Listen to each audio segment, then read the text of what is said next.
बच्चों, आज हम पढ़ेंगे एसओपी के बारे में। जो पैथोलॉजी लैब है उसमें जितनी भी एक्टिविटी हम करते हैं, प्री एनालिटिकल, एनालिटिकल और पोस्ट एनालिटिकल, उसके लिए हमें प्री डिफाइंड एसओपी लिखने की ज़रूरत है कि हम अपने काम को किस तरीके से करेंगे, यानी standard operating procedure. Standard operating procedure का मतलब क्या है, पहले आप जानिए प्रोसीजर का मतलब क्या है। प्रोसीजर का मतलब होता है किसी भी काम को सही तरीके से करना, यानी आप कोई भी काम करेंगे वो एक तरीके के हिसाब से होगा, उसमें आप अपने मन से कुछ नहीं करेंगे, पहला। दूसरा है कि स्टैंडर्ड। स्टैंडर्ड का मतलब हो गया है कि clear cut direction to do the specific work, यानी एक काम एक स्पेसिफिक तरीके से करने की जो प्रक्रिया है उसको स्टैंडर्ड ऑपरेटिंग प्रोसीजर कहते हैं। ठीक है, यहाँ तक क्लियर हो गया। अब है कि स्टैंडर्ड ऑपरेटिंग प्रोसीजर लिखने की ज़रूरत क्या है। तो इसमें तीन चीज़ें हैं। पहला है वाई, क्यों है ज़रूरत, दूसरा है फॉर होम, और तीसरा है व्हाट, कि भाई ये लिखने की ज़रूरत क्यों है और आप किसके लिए लिख रहे हैं और क्या लिखेंगे। ठीक है, तो सबसे पहले वाई, क्यों लिखना है। तो लिखने का मैंने बता दिया कि एक डायरेक्शन देना है, क्लियर कट डायरेक्शन, जो आपके स्टाफ काम कर रहे हैं, जो आपके कंसल्टेंट काम कर रहे हैं, कि उस डायरेक्शन में आपको अपना काम सुचारू रूप से करना है और उसका वे बिल्कुल करेक्ट होना चाहिए, ताकि उसका इम्पैक्ट जो है पेशेंट के ट्रीटमेंट पे ना पड़े, पेशेंट के लाइफ के साथ कोई भी चीज़ ना हो। तो आपको ये डायरेक्शन पहले से आपको डिफाइन करना है कि किस तरह का डायरेक्शन है। ठीक है, तो ये हो गया। इसके पहले मैं आपको एक एग्जाम्पल बताता हूँ, बिल्कुल सिंपल, जो बिल्कुल लेमैन टाइप से आप समझ जाएंगे। जैसे आपके घर में कोई गेस्ट आया और आपके पापा ने आपको बोला कि बेटी या बेटा जो भी है कि चाय बना दो। तो जब आप चाय बनाने जाओगे, संडे का दिन है, तो आपके मूड पे डिपेंड करता है। यदि आप उस दिन बहुत खुश हो तो बहुत अच्छा चाय बनाओगे, उसमें इलायची भी डालोगे और चाय पत्ती भी डालोगे। लेकिन आपका मूड ठीक नहीं है, या को अगर पापा के दोस्त बहुत ज़्यादा आते हैं, आज ऐसा चाय बना देती हूँ कि वो कल से आए नहीं, तो आपका मन है तो उसमें चीनी कम डाल देंगे, दूध कम डाल देंगे और चाय पत्ती भी कम डालेंगे। और सेम काम यदि आपके घर में आपकी मम्मी कर रही है, आपका भाई कर रहा है, तो आप देखोगे कि उनमें काम करने का जो टेस्ट है, सब सारे टेस्ट में वेरिएशन बहुत ज़्यादा होगा। ठीक है, क्योंकि वो आपके मूड पे डिपेंड करता है। लेकिन आप कभी बड़े कॉफ़ी शॉप में जाइए, या कभी आप किसी बड़े हल्दीराम में जाइए, या बरिस्ता कॉफ़ी शॉप में जाइए, डोमिनो पिज़्ज़ा में जाइए, आप कभी भी जाइए, आपको टेस्ट बिल्कुल सिमिलर मिलेगा, बिल्कुल सिमिलर, इतना सिमिलर मिलेगा कि आप आइडेंटिफाई नहीं कर सकते कि कितना डिफरेंस है। तो इसका मतलब ये है कि वहाँ पे एक प्रोटोकॉल लगाया गया है कि वहाँ 2 लोग आएंगे तो किस तरह से चाय बनेगा, 3 लोग आएंगे तो किस तरह से पिज़्ज़ा बनेगा, यानी उस प्रोटोकॉल को फॉलो करना है। जब आप प्रोफेशनल लाइफ में जाएंगे तो वहाँ आपके इमोशंस का कोई इंपॉर्टेंस नहीं है, आपको प्रोफेशनल वे में काम करना है और आपको उस एसओपी जो लिखा हुआ है उसको फॉलो करके आपको काम को सुचारू रूप से करके कंप्लीट करना है। तो पहली बात होगी स्टैंडर्ड ऑपरेटिंग प्रोसीजर लिखने की क्यों ज़रूरत है, मैंने बता दिया। तो इसका सीधा साधा एक लाइन में एग्जांपल है कि मिनिमाइज द वेरिएशन, यानी इतने सारे लोग काम करेंगे, इतने एम्प्लॉय काम करेंगे, और उन सब का जो वेरिएशन है उसको बिल्कुल मिनिमल करना, यानी मिनिमाइज करना। दूसरे वर्ड में हम इसको कर सकते हैं यूनिफॉर्मिटी लाना, यानी काम हर स्टाफ का काम करने का तरीका बिल्कुल सिमिलर हो, कोई भी डिफरेंस ना हो, ताकि जो सर्विस यूजर है वो उनको ये पता नहीं चले कि भाई कि ये तो बहुत ज़्यादा वेरिएशन हो रहा है।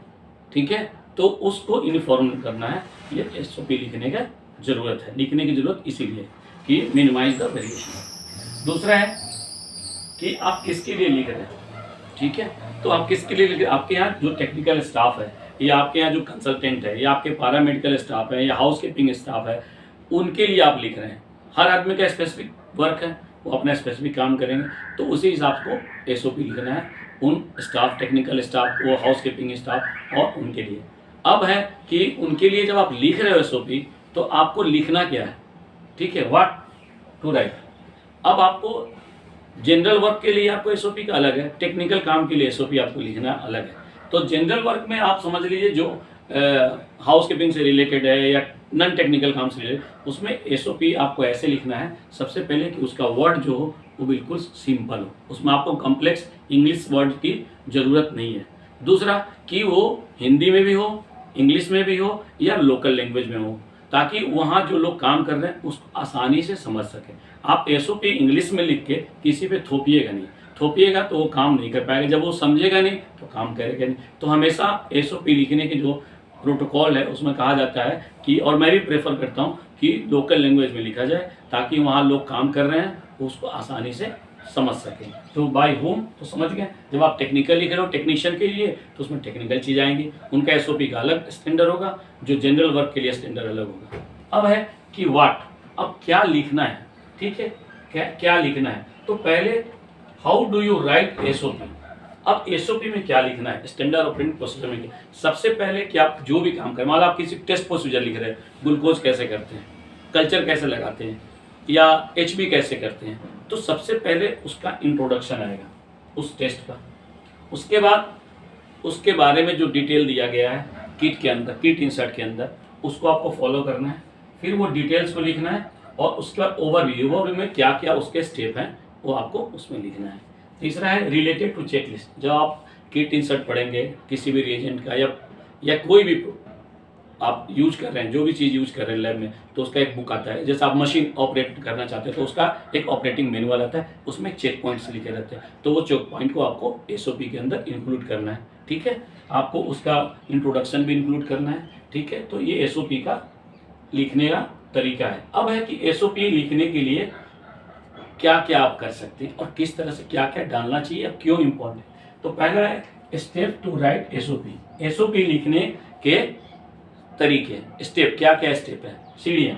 तो पहला है डिसाइड द फॉर्मेट। आपको फॉर्मेट डिसाइड करना है, ठीक है। अब फॉर्मेट डिसाइड करने का तरीका दो है। आप जब ISO 15189 2012 पढ़ेंगे तो उसमें एसओपी लिखने का फॉर्मेट दिया गया था, जिसमें 20 या 23 चेक पॉइंट्स थे, जो नए स्टैंडर्ड ISO 15189 2020 से हटा दिया गया। वहाँ लिखा गया you can use your way to write the SOP और also use the kit insert of the manufacturer. तो उसमें आप किट इंसर्ट में जो जो बातें लिखी है वो आप लिखिए, और आप एडिशनल जो यूज करना चाहते हैं, आप बेटर अच्छा एसओपी लिखना चाहते हैं तो ISO 15189 2012 का आप रेफरेंस लेके लिख सकते हैं, ठीक है। तो पहले आपको डिसाइड करना है कि आपका फॉर्मेट क्या है। और सबसे इम्पॉर्टेंट है कि आप एसओपी जब भी लिखिए तो जो आपका एंड यूजर है, जैसे लैब में लैब टेक्नीशियन है, डॉक्टर है, कंसल्टेंट है, तो एंड यूजर को एसओपी लिखने में अपने साथ रखिए कि वो उसको पढ़े और समझे, और कुछ मिसिंग स्टेप हो तो उसको इंक्लूड करें। आप यहाँ बैठे हो और कहीं दूसरे जगह एसओपी लिख के आप दे दिए, कॉपी पेस्ट कर रहे हैं, तो वहाँ पे वो नहीं चलेगा, क्योंकि हर ऑर्गेनाइजेशन का काम करने का तरीका अलग है। तो एंड यूजर को आपको इन्वॉल्व करना है। अब एसओपी लिखने का पर्पस क्या है वो आपको डिफाइन करना है, उसमें स्ट्रक्चर बनाना है, एसओपी का स्ट्रक्चर क्या होना चाहिए, ठीक है। अब स्ट्रक्चर वाली बात आ गई कि आप उसको सिंपल वर्ड में लिखना चाहते हैं, कॉम्प्लेक्स में लिखना चाहते हैं, फ्लो डायग्राम में लिखना चाहते हैं, या कोई अलग डायग्राम आप यूज करना चाहते हैं। तो आपको ये स्ट्रक्चर जो है डिफाइन करना, बिल्कुल सिंपल वे में लिखना है या फ्लो चार्ट में लिखना है एसओपी को। तीसरा है स्कोप ऑफ द प्रोसीजर। अब प्रोसीजर वो जो टेस्ट मेथड है या मशीन का ऑपरेशन है उसमें क्या क्या स्टेप है, यानी उसका स्कोप क्या है, किस दायरे में वो टेस्ट कंप्लीट होगा या मशीन किस दायरे में चल रही है, उसका ऑन करने का तरीका, ऑफ करने का तरीका, मेंटेनेंस, ये तो हो गया मशीन से रिलेटेड। अब टेस्ट में है कि आप कब टेस्ट को इंक्यूबेट करोगे, कब आप उसका रीडिंग लोगे, तो ये जितने भी स्कोप है, मतलब तरीके हैं, उसके दायरे, उस स्कोप के टेस्ट के, वो आपको इंक्लूड करना है आपके एसओपी प्रोसीजर में। अब है work out the necessary step और द प्रोसेस। अब वर्कआउट आपको करना है कि जो नेसेसरी स्टेप है, जो किट इंसर्ट में नहीं है, वो आपको अपने हिसाब से, अपने लैब के हिसाब से एसओपी में इंक्लूड करना है। अब आपको देखना है कि किट इंसर्ट में क्या क्या नहीं। बेसिकली किट इंसर्ट में बहुत समराइज्ड वे में होता है, आपको उस समरी के अलावा कुछ स्टेप आपको ऐड करना है, एड ऑन करना है। जैसे क्रिटिकल वैल्यू उस आपको किट इंसर्ट में नहीं होगा, बायोलॉजिकल रेफरेंस रेंज रहता है, लेकिन आपका जो बायोलॉजिकल रेफरेंस रेंज है वो बिल्कुल डिफरेंस है, तो आपको अपना यूज़ करना है। दूसरा कि आप देखोगे उसमें रिस्पॉन्सिबिलिटी नहीं लिखा रहता है, यहाँ हमारे एसओपी में लिखना है कि रिस्पॉन्सिबिलिटी है किसकी, कि ये जो काम करेगा वो किसकी रिस्पॉन्सिबिलिटी है, प्राइमरी रिस्पॉन्सिबिलिटी किसकी है, सेकेंडरी रिस्पॉन्सिबिलिटी किसकी है, तो ये आपको एसओपी में इंक्लूड करना है। और सातवां जो स्टेप है वो कह रहा है टेस्ट योर एसओपी। अब टेस्ट योर एसओपी का मतलब क्या होगा कि आप पहले में मैंने पढ़ाया था कि मेजरिंग एलिमेंट्स के थ्रू अपने एसओपी को टेस्ट कर सकते हैं, यानी आप जो मेजरिंग एलिमेंट ऑब्जर्वेशन है उसके थ्रू टेस्ट कर देंगे। आप एसओपी को अपने साथ रखिए और अपने टेक्नीशियन को ऑब्जर्व कीजिए कि वो एसओपी को फॉलो कर रहा है कि नहीं, एसओपी के जो स्टेप लिखे हुए हैं उस हिसाब से काम कर रहा है कि नहीं। यदि वो नहीं कर रहा है तो आपको उसको वार्निंग भी देना है, इंस्ट्रक्शन भी देना है कि you have to follow the SOP, क्योंकि एसओपी जो है वो इनफॉर्मेलिटी लाएगी, एसओपी है जो वेरिएशन को मिनिमाइज करेगी। तो समझ लीजिए कितना इंपॉर्टेंट है एसओपी लिखना और उनको पढ़ाना, उनको सिखाना, उनको एजुकेट करना, उसको अवेयर करना जो स्टाफ आपके साथ काम कर रहा है। और 8वां पॉइंट है कि एसओपी कब लॉन्च करेंगे। लॉन्च करने का मतलब है कि आप कब, अब ऐसा नहीं कि आप पूरे साल एक ही एसओपी लिख रहे हो बैठ के, तब तक क्या हो गया, जो स्टैंडर्ड आया वो चेंज हो गया, तो वो एसओपी लिखने का कोई फायदा नहीं है। तो आपको एक डेट डिफाइन करना है कि आप एसओपी कब इशू करेंगे, डिपार्टमेंट में कब जाएगा और कौन कौन किस तरीके से उसको पढ़ेंगे, कब कब उनको उनकी ट्रेनिंग एसओपी की दी जाएगी। तो ये मैं आपको बताया बेसिक रिक्वायरमेंट ऑफ एसओपी। तो आप समझ गए कि एसओपी लिखना कितना जरूरी है। तो एसओपी का मतलब क्या है कि द करेक्ट वे में कोई भी काम को करना है, और स्टैंडर्ड का मतलब हो गया एक क्लियर कट डायरेक्शन में आपको काम को कंप्लीट करने की जो प्रक्रिया है उस, और उसका जो डॉक्यूमेंट है, उसका जो स्टेप है, उसको स्टैंडर्ड ऑपरेटिंग प्रोसीजर कहते हैं। और उसका जो फोकस और एम है वो है इन्फॉर्मेलिटी लाना वर्क प्लेस में काफ़ी लोगों के बीच, और उनके काम करने के तरीके में जो वेरिएशन है उसको मिनिमाइज करना। तो आप इसको ध्यान से सुनिए और आज ही से लिखना शुरू कर दीजिए। और आपको बता दें कि हम लोग बहुत मेहनत कर रहे हैं ये चीज़ वीडियो बनाने में, तो आप उनके लिए हैं। आज जो कोई की ज़रूरत है वो लाइक करें, शेयर करें और सब्सक्राइब करें, ताकि हमें मोटिवेशन मिले और हम ज़्यादा से ज़्यादा वीडियो आपके लिए बना सकें। Thank you so much.